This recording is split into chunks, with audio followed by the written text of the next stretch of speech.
Yo, what up nerds? It's the weekend. That means it's time, of course, for a brand new anime streaming showcase, the show wherein I look at various anime that are streaming across various sites and tell you if you should watch them, if you should avoid them, if they're good, bad, otherwise. And this week we're going to look at a personal all-time favorite in Death Note, and stay tuned to the very end. I will talk about the live-action Netflix Death Note because I have a lot of things to say on it. Because it is not good, it has a lot of problems, but we're going to look at a good Death Note series, and let's just hop right into the anime, alright?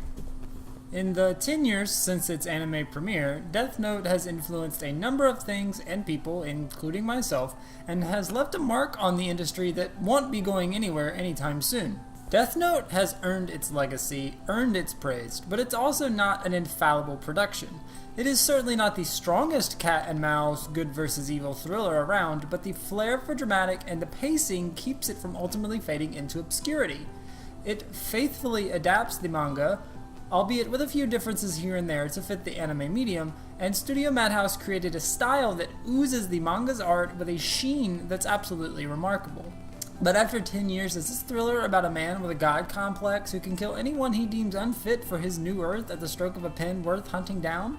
Yagami Light is an above-average student with a squeaky clean image, and he's destined for academic greatness. He's so exceptional, he often gets easily bored and will show disdain for the rest of the world.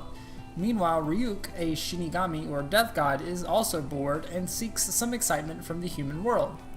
Their two worlds are brought together as Light discovers a notebook titled Death Note in his schoolyard, and after reading the notes written by Ryuk, the former holder, the two quickly discover their boring days are now over.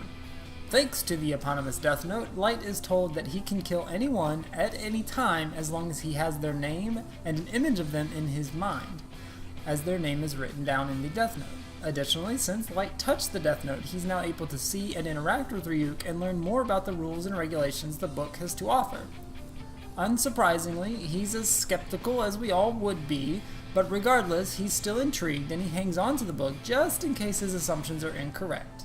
Ryuk not only helps him understand the rules, he also lets Light in on one major detail of Death Note ownership. Ryuk will be the one that writes Light's name down in the Death Note when it's Light's time to die. While this might deter many from using the Death Note, this only actually hardens Light's resolve and goals and drive. With Ryuk by his side, Light sets out to become the new god for his new world. With a few test subjects under his belt, Light quickly adapts to his new role with great vigor. His intelligence shines through as he's aware that his actions will have repercussions, so he's careful about who dies, when they die, and eventually the how of their death. This is where the charm and the style of Light's character comes into play. He's so ludicrously analytical and perceptive that he's on a level of thinking that leads him to weigh virtually every aspect of his actions, determining nearly any outcome of any choice he may decide to choose. That's also one of the highlights, or possible lowlights, some viewers may criticize Death Note for. The series features prominently inner monologues and exposition. Every episode is rife with characters analyzing and observing while processing their next moves. It's an idea that often works in a novel or a manga because the medium is a different beast that encompasses that style very well. But anime is a completely different creature. It's a creature that can't translate the style of such magnitude into an intriguing, well-paced creation. But thankfully, series director Tetsuro Araki, who would later direct the massive hit Attack on Titan, thankfully was able to present a show of characters who would spend a bulk of an episode talking or thinking to themselves. Now, that still could sound quite boring, a show about characters talking to themselves or expositing various plot details, but the creativity of presentation doesn't stop there, as composers Yoshihisa Hirano and Hideki Taniguchi accompany every scene, ranging from soliloquies to chases and shootouts, with a marvelous soundtrack that always resonates and perfectly adds to the flair. Furthermore, Studio Madhouse cranked the eye-blistering stylistic visuals to 11 and add a level of glisten and shine to Death Note that makes the mundane into a marvelous production. Quick camera whips with many motions featuring tracers that highlight and create an energetic atmosphere. It's occasionally so extravagant that some scenes were even a popular meme at one time. But I think the risk pays off for the show's benefit that leaves a lasting positive impression rather than an untimely effect. The manga creators Sugumi Oba and Takeshi Obata were also able to use the fantastical nature of Ryuk in an imaginative way in order to benefit Light's goals too. As although Light can see and react to Ryuk, no one else is able to do so unless they also touch the Death Note, and that's adding another layer for Light to weigh in on as he carries about his plan. And despite this mild fantastical fare to the story, and an additional trick implemented later in the series, Death Note remains a grounded series with an otherwise believable premise. And I think that's what makes Death Note a bigger success in the West, its accessibility. With other shows like One Piece, Naruto, and Bleach inundating kids with dreams of over-the-top strength, endless riches, and unbelievable powers and abilities, Death Note aims a bit differently towards a character's growth to power, but presents a real world to encompass its story. Save for Ryuk and the Shinigami influence of Death Note, everything that occurs within its story is completely viable and fascinating. When at the time most media is presenting the good guys as nearly indestructible, foolproof creations, Death Note presents an intelligent villain that you may actually root for, but you will also boo and hiss at many other times, or at the very least understand their motives and their actions. It's presenting an underrepresented story of the villain often succeeding. I don't think of Light as such as an anti-hero, and I know people do, and they have, but let's face facts. He's an entitled, bored kid doling out justice at his own whim, regardless of all the particulars. He is shown to go insanely great lengths to ensure that he's taken care of, always putting himself before anyone else. He's a diabolically malicious man, but on some level there is an appreciation for this kind of wit and showcase of aptitude. Seeing the side of a grossly intelligent villain, how their mind works and how their plans fully come to fruition. There's simply something about watching it, how it all unfolds, that's so alluring. And when the story introduces the real hero in L, we see the moral compass factor in more, as L has the look of perhaps a villain with his appearance and mannerisms and the fact that he wishes to stop Light, while Light is the pristine student whose dad is a police officer, so who would ever suspect him?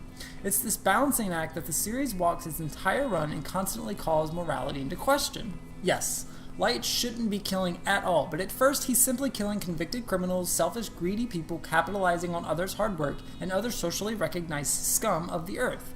So he's wrong. But at the same time, one can argue his actions to being just and right to some varying degree. I'm not outright comparing murder to thievery, but it's similar to the old biblical adage of, is it okay to steal a loaf of bread to feed your starving family? Well, yes, ethically and morally, by societal standards, it is wrong, but it is for the greater good, at least in the eyes of the thief. And in Light's case, removing the crime and murderers and villains from the world is for the greater good, or at least his greater good. It brings us varying philosophical debates and ideals that a lot of other manga or shows might not. The pas de deux of Light and L is the driving force behind the bulk of Death Note. They're always determining the best course of action.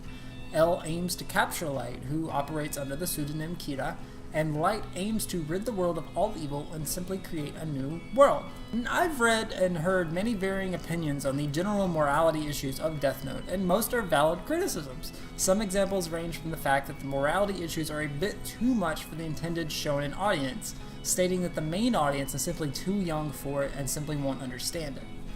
Another criticism cited that the younger audience could perceive that Light's drive is completely justified and that it's the true one root of justice. They also continue that the moral compass of Death Note is unstable and it's potentially damaging for younger viewers. Those who haven't fully formed a socially acceptable idea of morality could be easily swayed by Light's actions, feeling them justifiable and right. Naturally, these are simply a couple opinions from others that are viewing the series from varying degrees and varying viewpoints, and they're certainly entitled to their opinions. And while I may not agree wholeheartedly, I welcome any new viewpoints or analyses that I may have looked over in my time. I still think Death Note is as breathtaking and engrossing as it was 10 years ago, and even knowing the result and the endgame of the series, like a lot of other thrillers, it's always really fun to revisit and re-explore its world and its characters. I've seen the series countless times, knowing everything that it leads to, how it gets there, all the ins and outs, but it's still a super gripping story that never lets go. It's a show that I can never say, I'll only watch just one episode, because as soon as the ending credits roll, I'm ready for more, and the next thing I know, I'm 6 or 70 episodes deeper into its web. As glowing as I have made Death Note seem, I do have issues with the latter half of the series, as it loses a bit of the grounded, more authentic world that it's built, and it gets a tad more fantastical for my tastes, but it's still relatively grounded.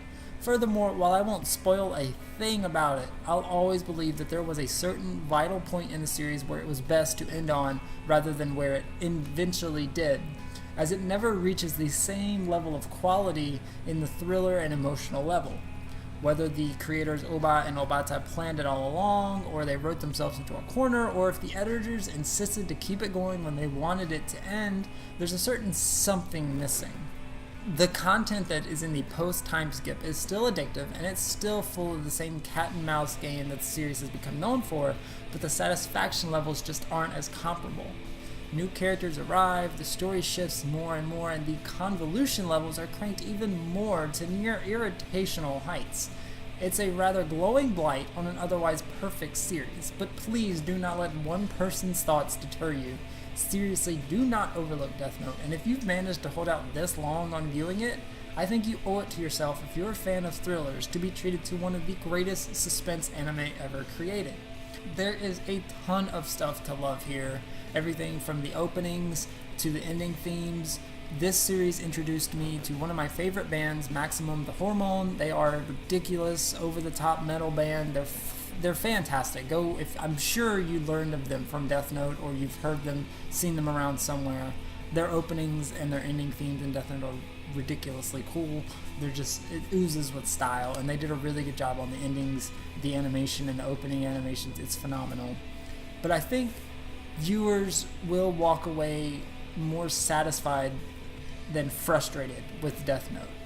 In terms of how you should watch it, whether subbed or dubbed, I honestly think either version is a great choice. More purists might think the Japanese voices are best at telling the story, but given the rather universal appeal, I think the story and the presentation of the English dubbing is quite terrific as well.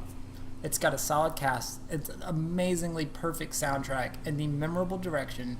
Death Note is a must-see for newer and older anime fans, and thankfully it's practically available on every streaming service around, so there's really no shortage of options to watch it.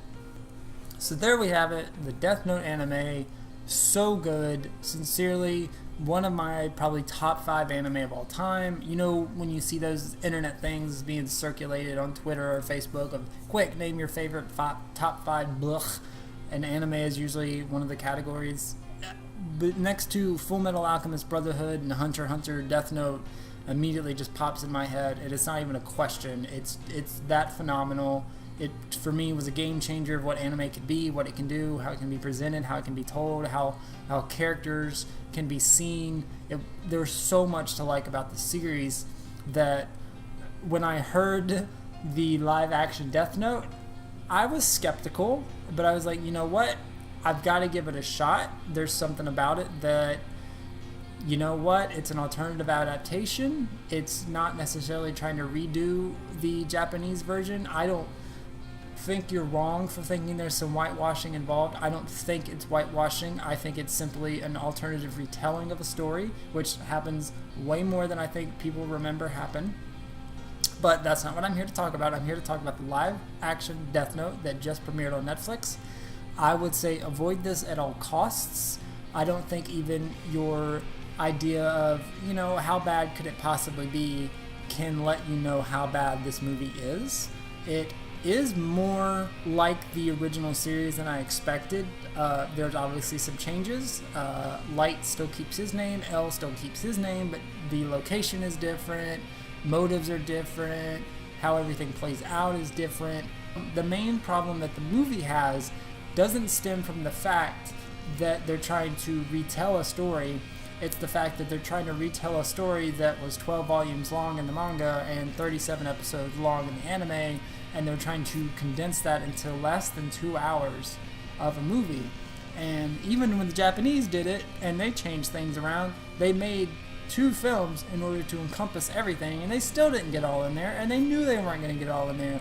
But for whatever reason, Netflix insisted we need to make it into one movie and get it out and make it this really bad sort of edgy teen thriller with, for whatever reason, a heavily 80s soundtrack and bad acting and the only good actor is Keith Stanfield, who's phenomenal in pretty much everything that he's done that I've seen him in.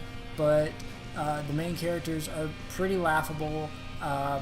It's a mess of a movie. There's absolutely no reason you should let curiosity get the best of you and check this out. It's simply not worth your time.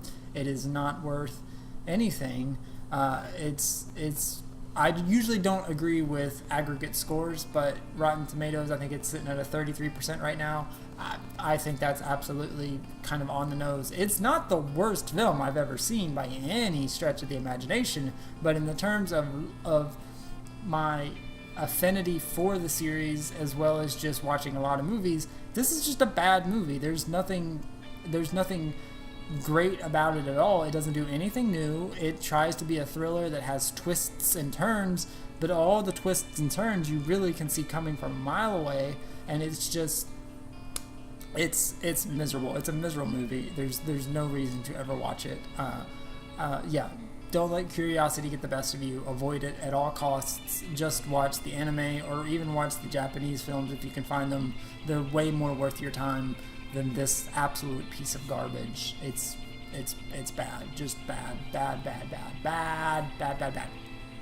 So, anyway, thank you, as always, for joining me with Anime Streaming Showcase. I will see you next time. As always, check out the Laser Time Podcast Network. They have a ton of shit going on. Talking Simpsons is fucking fantastic. 30-20-10 is so cool if you like nostalgia and just learning about different viewpoints of various things that happened 30, 20, and 10 years ago to the day. So we will see you next time. I'm sorry I talked really long, but I really wanted to spend a lot of time with Death Note. It's sincerely one of my favorite times. And just wait till we get to Hunter x Hunter. That series, that's going to be a long one too. We'll get there eventually. Meantime, see you around, and we'll see you next week for a brand new Anime Streaming Showcase. Later, nerds.